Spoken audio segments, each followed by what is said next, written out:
আছে শিখিছ बेटा मन में लड्डू फूटा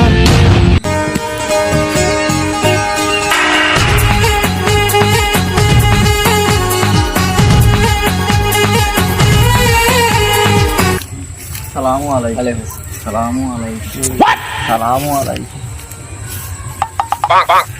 কি গরু বিক্রি করবো তো এরকম পাগলামো করতেছ কেন? পাগল টাগল হয়ে গেল? আবে এদের বাইরে রেখে দিয়েছো, ঘরে গিয়ে আলোচনা করলে এটা ভালো হতো না? একটা জিনিস বাইরে আলোচনা করে, ঘরে চলো। না ভাই, আমার ঘরে যাওয়ার দরকার নেই, আমার বাড়ি ঠিক আছে। তা বলো ভাই কিরকম কি দিতে হবে বলো। আরে আমাদের কোনো দাবি দেওয়া কিচ্ছু নেই, আমাদের কিচ্ছু দিতে হবে না, খাট গদি শোকেস বাইক কিচ্ছু লাগবে না, শুধু মেয়েটার শুধু আমাদের বাড়ি এনে তুলে দাও।